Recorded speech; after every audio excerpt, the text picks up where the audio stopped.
Hello friends, welcome back to my channel. तो चलिए start करते हैं आज की वीडियो जो है इंस्टॉलेशन एंड फाइल स्ट्रक्चर पर। तो सबसे पहला हमारा है topic how to install React JS. उसके बाद what is the folder and file structure of React JS application. उसके बाद हम पढ़ेंगे what are the various commands in React JS. तो सबसे पहले इंस्टॉल करने के लिए हमें क्या करना होता है, बेसिकली हमें नोड जेएस और एनपीएम की रिक्वायरमेंट होती है।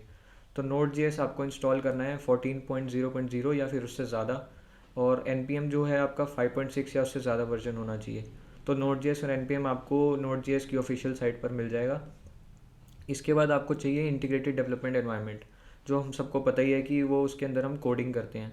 तो उसके लिए वी एस कोड है, सबलाइम टेक्स्ट है, कोड ब्लॉक्स है और भी सारी चीज़ें हैं, लेकिन मैं प्रेफर करूँगा वी एस कोड, क्योंकि इसके अंदर आपको पैकेजेस और टूल्स अच्छे मिल जाते हैं जिसके साथ आप डेवलपर फ्रेंडली टूल्स होते हैं उसके आप यूज़ अच्छे तरीके से कर सकते हो और कोडिंग ईजिली हो जाती है।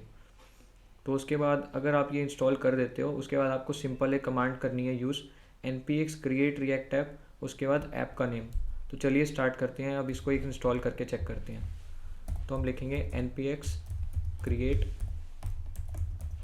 react app। इसके बाद आपको ऐप का नाम देना है। बेसिकली जब ये कमांड आप लिख देते हो तो इसके बाद एक आपको रिक्वायर्ड होता है पैरामीटर, जिसके अंदर आपको ऐप का नाम लिखना होता है। ऐप का नाम कुछ भी लिख सकते हो आप, जैसे मैं लिख देता हूँ माई टेस्ट प्रोजेक्ट 2। तो अब जैसे ही मैं एंटर करूँगा, एंटर को हिट करूँगा, तो मेरा ये प्रोजेक्ट जो है वो इंस्टॉल होना स्टार्ट हो जाएगा। तो लेट्स सी, और इसमें कुछ टाइम लगता है। बेसिकली इसमें कुछ कमांड्स होती हैं जो npm यूज़ करता है और अपने नोड मॉड्यूल्स को इंस्टॉल करता है, जो भी बेसिक नोड मॉड्यूल्स रिक्वायर्ड होते हैं रिएक्ट जेएस को रन करने के लिए। तो आप देख सकते हैं यहाँ पे इसने एक लॉग प्रिंट किया है, creating a new react app. ये रिएक्ट ऐप क्रिएट कर रहा है होम अविकुंज रिएक्ट ट्यूटोरियल्स माई टेस्ट प्रोजेक्ट 2, ये प्रोजेक्ट का नाम है। अब इसने लिखा है कि installing packages this might take couple of minutes, मतलब ये अब जो है नोड मॉड्यूल्स के पैकेजेस इंस्टॉल कर रहे हैं जो भी रिक्वायर्ड है। तो जब इसके नोड मॉड्यूल्स के पैकेजेस इंस्टॉल हो जाएंगे, उसके बाद ये रिएक्ट डॉम और रिएक्ट की कुछ स्क्रिप्ट्स इंस्टॉल करेगा जो रिएक्ट के प्रोजेक्ट को रन करने में हेल्प करती हैं। सो गाइज, मैंने अब वीडियो को पॉज कर दिया था और फॉरवर्ड कर दिया था ताकि आपका थोड़ा सा टाइम बच जाए। तो आप देख सकते हैं यहाँ पर प्रोजेक्ट जो है वो आपका इंस्टॉल हो चुका है सक्सेसफुली। यहाँ पर आपके पास आ गया कि we suggest that you begin by typing cd my test project 2 and run npm start. तो अगर आप ये देख सकते हैं रिएक्ट ट्यूटोरियल्स के फोल्डर के अंदर आपका माई टेस्ट प्रोजेक्ट 2 के नाम से एक प्रोजेक्ट रेडी हो चुका है। अब आपके अंदर इस प्रोजेक्ट में आपने देखा कि आपको नोड मॉड्यूल्स मिल रहे हैं, पब्लिक फोल्डर मिल रहा है, src मिल रहा है, package JSON, package log dot JSON, readme dot M D. ये सब क्या है, बेसिकली ये सब क्यों रिएक्ट ने इनिशियली प्रोवाइड किया है, तो चलिए देखते हैं नेक्स्ट स्लाइड में कि what is the folder and file structure of React JS application. सबसे पहले आपको मिला node modules. Node modules folder जो है वो आपका सारे डाउनलोड जो आपके पैकेजेस होने हैं आपके npm में, या फिर आप इन फ्यूचर अपने प्रोजेक्ट में कोई भी npm के पैकेजेस इंस्टॉल करते हो, वो सारे जो हैं वो आपके नोड मॉड्यूल्स में सेव होते हैं। और जब भी आप npm कमांड से कोई भी कमांड रन करते हो और प्रोजेक्ट को रन करते हो, तो वो जो मॉड्यूल्स हैं, पैकेजेस हैं, वो यहाँ से पिक करके एप्लीकेशन को कंपाइल करके रन करता है। तो नोड मॉड्यूल्स जो है वो आपका एक डेटाबेस काइंड ऑफ थिंग होती है, जिसके अंदर आप सारे जो पैकेजेस होते हैं वो आप इंस्टॉल करके रखते हो। मैं आपको एक इसका ओवरव्यू देता हूँ। जैसे अब यहाँ पर देखोगे, यहाँ पर A B accepts, acorn globals, ये सारे जो पैकेजेस हैं ये इनिशियली रिएक्ट जेएस इंस्टॉल करके देता है, जिसमें कुछ ना कुछ रिएक्ट जेएस को रिक्वायर्ड होता है रन करने के लिए एप्लीकेशन को। तो ये नोड मॉड्यूल्स जो है वहाँ पर सेव होता है। तो नेक्स्ट टाइम अगर आप कोई भी आप इंस्टॉल करते हो पैकेज, वो डायरेक्टली आपका नोड मॉड्यूल्स में जाता है। उसके बाद आपके पास आता है पब्लिक फ़ोल्डर। पब्लिक फ़ोल्डर जो होता है उसके अंदर आपकी सारी स्टैटिक फाइल्स होती हैं और आपके एप्लीकेशन के मीडिया और एसेट्स होते हैं। जैसे कि आपने पढ़ा हुआ है इंडेक्स डॉट एचटीएमएल फाइल, जो आपकी बेस फाइल होती है रन करने के लिए, तो वो यहाँ पर होती है। फेव आइकन हो गया, लोगो हो गए, और manifest dot JSON. Manifest dot JSON basically progressive web apps के लिए होता है। और ये सारी चीज़ें जो आपके मीडिया फाइल्स, एसेट्स, जैसे आप आइकन्स रखना चाहते हो, लोगोज रखना चाहते हो, या एसवीजी इमेजेस, या कोई भी सीएसएस की लाइब्रेरीज रखना चाहते हो, जेएस की लाइब्रेरीज, वो आप स्टैटिक एसेट्स यहाँ पर रख सकते हो। तो ये था पब्लिक फ़ोल्डर। इसके बाद आता है एसआरसी फ़ोल्डर। एसआरसी फ़ोल्डर जो होता है वो मेन फ़ोल्डर होता है बेसिकली जावास्क्रिप्ट का, और वो heart of the react JS होता है, क्योंकि इसके अंदर ही आप सारे जावास्क्रिप्ट के कोड्स, कंपोनेंट्स, जितना भी आप जावास्क्रिप्ट के पेजेस हैं सारे वो आप यहाँ पर रखते हैं। जैसे आप देख सकते हैं यहाँ पे ऐप डॉट जेएस है, ऐप टेस्ट डॉट जेएस है, इंडेक्स डॉट जेएस है। तो जितने भी आपकी प्रोजेक्ट की कोडिंग होगी और जो भी आपका लॉजिक रहेगा वो सारा एसआरसी फ़ोल्डर में लिखा जाता है। तो नेक्स्ट अब मूव करते हैं पैकेज डॉट जेसन पे। पैकेज डॉट जेसन क्या होता है?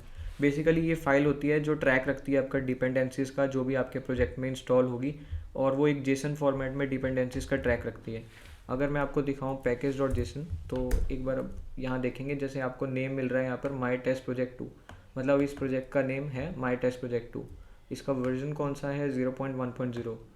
ये प्राइवेट है कि पब्लिक है, और इसमें डिपेंडेंसीज कौन सी इंस्टॉल हुई है, जैसे टेस्टिंग लाइब्रेरी जेस्टॉम इंस्टॉल हुई है, रिएक्ट इंस्टॉल हुई है, उसका कौन सा वर्जन है? 12.1.2 टेस्टिंग रिएक्ट। उसके बाद रिएक्ट, जो हमने रिएक्ट का प्रोजेक्ट इंस्टॉल किया है वो कौन से वर्जन का है? 17.0.2।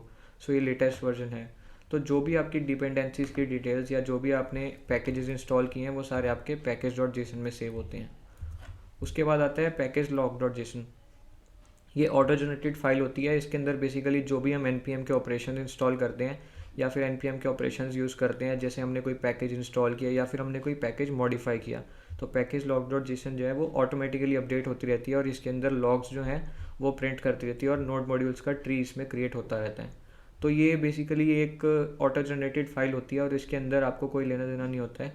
ये आप जो भी चेंजेस करोगे पैकेज जेसन में, ऑटोमेटिकली इसके लॉग्स इसमें प्रिंट हो जाते हैं, तो इसके साथ आपको कोई वर्क नहीं करना है। तो लास्ट आती है रीडमी डॉट एम डी। अब रीडमी डॉट एम डी जो होती है वो मार्कडाउन फाइल होती है बेसिकली। अब मार्कडाउन फाइल के अंदर आप कुछ भी कर सकते हैं। बेसिक रिक्वायरमेंट जो मार्कडाउन की होती है वो ये होती है कि इसके अंदर आप प्रोजेक्ट में क्या यूज़ कर रहे हो टेक्नोलॉजी, या फिर प्रोजेक्ट किस बारे में है, कि आप अगर कोई अपने प्रोजेक्ट में यूज़फुल लिंक्स देना चाहते हो लाइव पेजेस के, या फिर आप स्टेप्स बताना चाहते हो कि आपके जो प्रोजेक्ट है वो किस तरीके से रन होगा। तो मैं आपको ये भी ओपन करके दिखाता हूँ। जैसे आपने देखा यहाँ पर लिखा हुआ है getting started with create react app, तो इसमें आपने लिखा है this project was bootstrapped with create react app. उसके बाद इन्होंने स्क्रिप्ट बताई हुई है कि कौन सी अवेलेबल स्क्रिप्ट्स हैं कि इस प्रोजेक्ट डायरेक्टरी के अंदर आप ये कमांड्स रन कर सकते हो। npm स्टार्ट रन कर सकते हो जो आपका प्रोजेक्ट स्टार्ट करेगी लोकलहोस्ट 3000 पर। npm टेस्ट रन कर सकते हो जो आपके प्रोजेक्ट में टेस्टिंग करने में हेल्प करेगी। npm रन बिल्ड, जिससे आप प्रोडक्शन बिल्ड बना सकते हो जब आपका प्रोजेक्ट डेवलपमेंट कंप्लीट हो जाएगा। तो ये सारी यूज़फुल डिटेल्स आप रीडमी डॉट एम डी में सेव करते हो। तो इसके बाद आता है what are the various commands in React JS. अब कुछ कमांड्स होती हैं रिएक्ट जेएस की जो हम यूज़ करते हैं मोस्टली। सबसे पहली होती है npx create react app name. ये आपको पता ही है, आपने अभी यूज़ करी कि npx के थ्रू आप अपना प्रोजेक्ट क्रिएट कर सकते हो।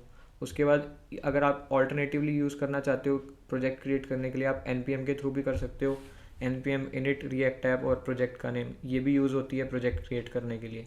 इसके साथ कुछ कमांड्स मिलती हैं जो प्रोजेक्ट को रन करने में हेल्प करती हैं। अगर आपको प्रोजेक्ट को कंपाइल करके रन करना है तो आप npm स्टार्ट यूज़ कर सकते हो।